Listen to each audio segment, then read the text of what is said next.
introduce to you Tania Unzueta, who's my assistant, helped me do the research on putting these bios together.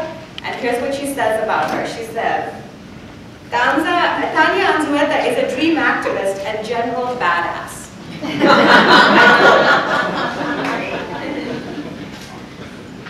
She wrote a letter to Barack Obama that started with the sentence, "My name is Tania Unzueta and I'm undocumented.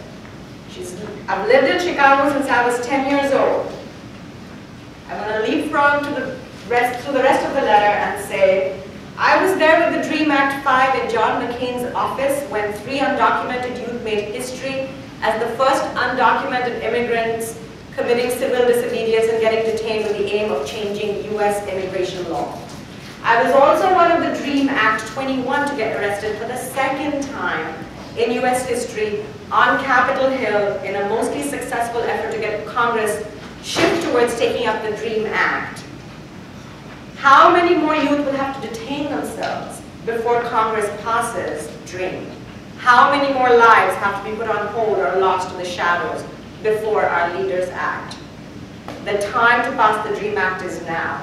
Please join us. Sincerely, Tania Unzueta." So badass, activist.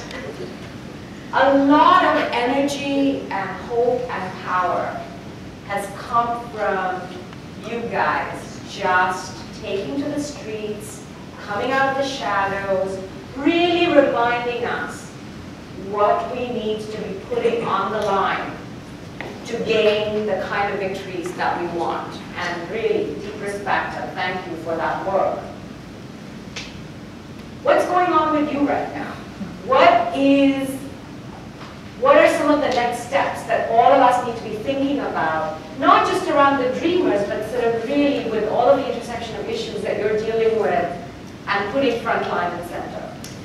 Yeah, so you may have heard the recent statements from the president around deferred action for childhood arrivals, right? That's a program that's supposed to provide a path to obtain a work permit for undocumented youth who came here before the age of 15 and have fulfilled a variety of requirements. And so I think a lot of our organizations right now are figuring out how to make sure that that happens for those who qualify. And there's actually a lot of funding coming in for organizations in order to have them help young people fill out forms and things like that. And I think for us the challenge is how do we do that, and the outreach and the making sure that people know what's happening with the program and don't get checked by lawyers and attorneys and etc. How do we do that and continue the social justice work that we've been doing before then, particularly around deportations? Part of what's happened is that everyone thinks that now things are fine for young people and for immigrants, right? Like you have deferred action, we keep hearing. But the reality is that there's still 400,000 deportations that are happening every year. There's still people who are getting deported who should be considered by the government as low priority, meaning that they have no criminal background, they aren't a threat to society, etc. And then there's the people who are getting deported who are considered criminals for a variety of reasons, including traffic violations and the way that society criminalizes the communities of color in particular. And so for me, and I think for a lot of young people who are in this position, it's this balance of how do we continue the work that we're doing with the opportunities that have been provided for the policy, but also continue to bring attention to those things that haven't changed. And particularly for a lot of us, it's about our families and our parents. The reality is that we have parents that don't qualify for deferred action, and brothers and sisters and cousins and friends.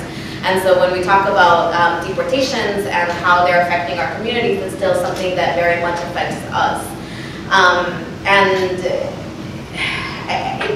I think in general we're still dealing also with a lot of anger from young people.